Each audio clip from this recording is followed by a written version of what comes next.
Psicobiografía. Kurt Goldstein. Kurt Goldstein nació en 1878, Alta Silesia, Polonia. Posteriormente parte de Alemania, en el seno de una gran familia judía. Después de asistir a la escuela pública local, fue a la escuela humanística de Breslau. En las universidades de Breslau y Heidelberg estudió filosofía y literatura. Posteriormente estudió medicina con Karl Wernicke, quien estimuló su interés en la fascia, graduándose en 1903. Después se convirtió en asistente postdoctoral en el Instituto Neurológico de Frankfurt, donde ejerció la neurología comparativa en el Laboratorio Neuropatológico de Ludwig Edinburgh. En 1906 se mudó a Königsberg, donde trabajó en psiquiatría y neurología, y se familiarizó con la Escuela de Psicología Experimental de Würzburg, que enfatiza el pensamiento sin imagen. Después de la Guerra Mundial, Goldstein aprovechó para estudiar la gran cantidad de lesiones cerebrales traumáticas que llegaron a la clínica y estableció el Instituto para la Investigación de las Consecuencias de las Lesiones Cerebrales.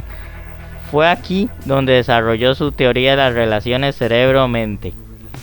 En 1930 Goldstein aceptó un puesto en la Universidad de Berlín, y en 1933 el Partido Nacional Socialista nazi llegó al poder, y Goldstein fue denunciado a los nazis por un asistente y acusado de ser izquierdista y judío.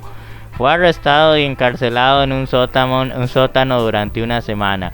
Pasado ese tiempo fue liberado con la condición de abandonar el país inmediatamente y no regresar nunca. Durante el año siguiente vivió en Ámsterdam con el apoyo de la Fundación Rockefeller y escribió su obra maestra The Organism. Goldstein emigró a los Estados Unidos en 1935 y se convirtió en ciudadano de los Estados Unidos en 1940. Allí comenzó una nueva carrera profesional en Nueva York, en la Universidad de Columbia, el Instituto de Psiquiatría de Nueva York y el Hospital Montefiore. En 1938 viajó a Boston para impartir las conferencias William James, y de 1940 a 1945 trabajó como profesor clínico de neurología en la Universidad de Tufts, Medford, Massachusetts. Luego regresó a Nueva York debido a la enfermedad de su esposa. Su esposa Eva Rodman era hija del neuroanatomista berlinés Max Rodman. En 1965 Kurt Goldstein sufrió un derrame cerebral con hemiplegia derecha y afasia global. Murió el 19 de septiembre tras semanas después de sufrir el derrame, dejando más de 200 publicaciones, principalmente en alemán e inglés. Sus escritos incluyen trabajos sobre la relación entre lesiones corticales circunscritas y los defectos sensoriales y motores, los problemas de alteraciones perspectivas y agnosia,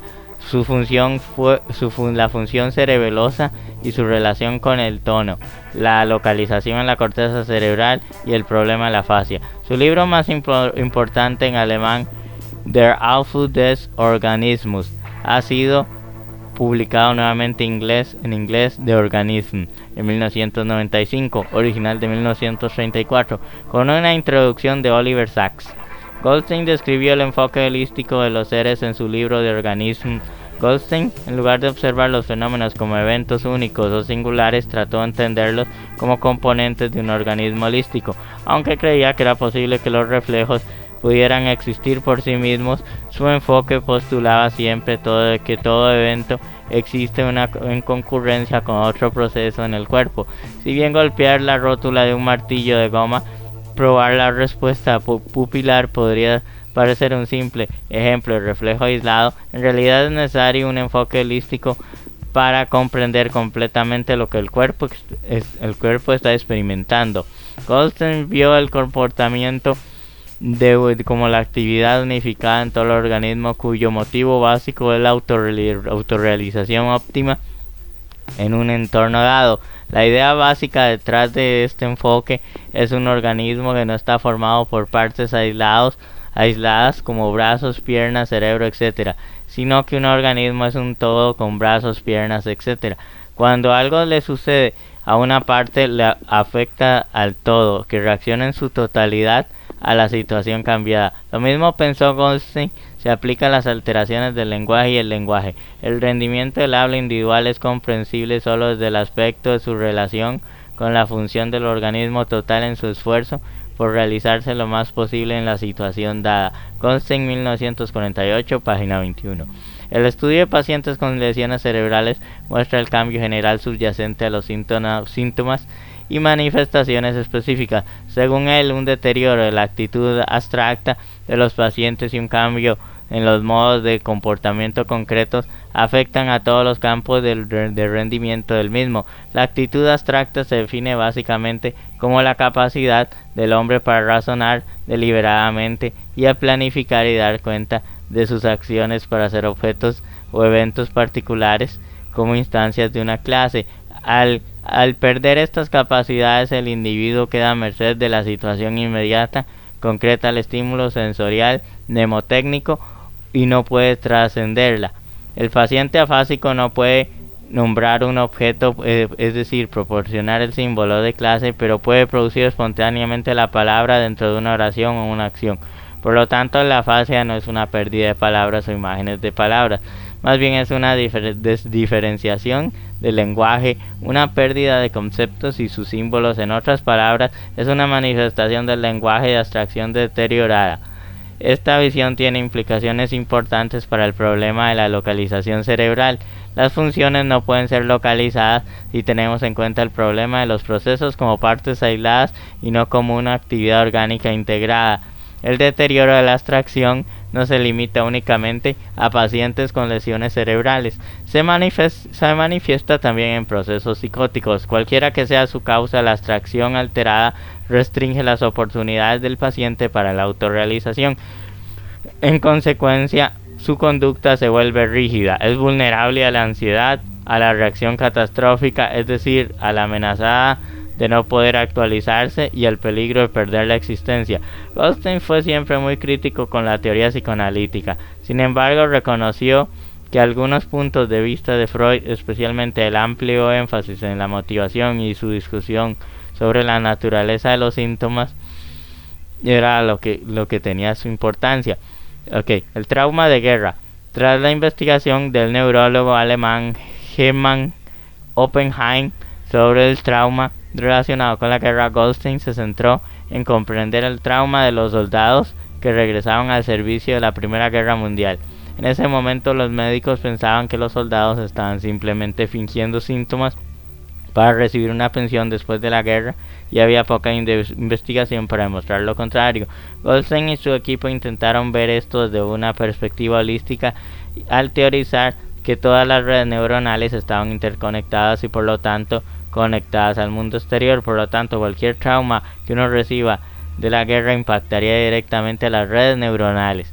Posteriormente, Goldstein intentó rehabilitar a los pacientes que sufrían trauma de guerra. En ese momento, veteranos que sufrían fueron enviados a penitenciarías y asilos. Goldstein intentó establecer la función normal de los pacientes mediante la introducción de equipos de atención multidisciplinarios compuestos por personal médico, ortopédico, fisiológico, psicológico, así como una instalación escolar para proporcionar talleres para los pacientes. Sus esfuerzos dieron como resultado la rehabilitación exitosa de muchos soldados. El 73% de los pacientes pudieron regresar a sus antiguos trabajos, mientras que solo el 10% permaneció hospitalizado.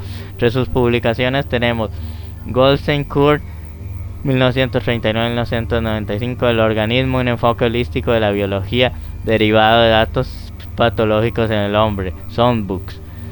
Goldstein Kurt, 1940, la naturaleza humana a la luz de la psicopatología, Cambridge, Harvard University Press. Goldstein Kurt, Cyril Martin, Comportamiento, 1941, comportamiento abstracto y concreto en un estudio experimental con pruebas especiales, en monografías psicológicas, editorial por John D. F. Fashel, volumen 53, 1941, número 2, total de número 239, S1-151. Goldstein Kurt, Después de los efectos de las lesiones cerebrales de la guerra, Nueva York, Grun y Stratton. Goldstein, Kurt, Hamann, E. Rickers, Osbiankina, 1944. El otro fue en 1942. Caso Lanuti, concretización externa del comportamiento debido al daño de la corteza cerebral. En monografías psicológicas, editorial John F. Dashel, volumen 57, 1944, número 4, entero, número 264, S1-72. Goldstein, Kurt, Shearer, M. Rodman, 1945, un caso de idiota sabio, un estudio experimental de la organización de la personalidad, en monografía psicológica, editado por John F. Dashel, volumen 58, 1945, número 4, número entero 269, S1-63. Goldstein, Kurt, 1948, lenguaje y trastornos del lenguaje, complejos síntomas y afásicos y su importancia para la medicina y la teoría del lenguaje, en Nueva York, Grun y Stratton. Sin olvidar que las teorías de Goldstein fueron validadas y complementadas con la Gestalt. Por eso él se encuentra aquí relacionado con la psicología y la teoría de la Gestalt, aun cuando él tampoco fuera tan directamente hablando relacionado a Kuller, Kafka y Wertheimer, por ejemplo, pero está bien. Link fuentes: https://www.psicoactiva.com biografías Kurt Goldstein y https://hmonges.wiki/Kurt Goldstein. Y listo, hemos terminado. Sigan con el resto de lo que queda de la revista Psicotube, disfrútenlo y suscriban, comenten, compartan. Chao, hasta pronto. Ahí lo estamos sorprendiendo con algunas mejoras en cuanto a esto del audio y esto, así que saludos.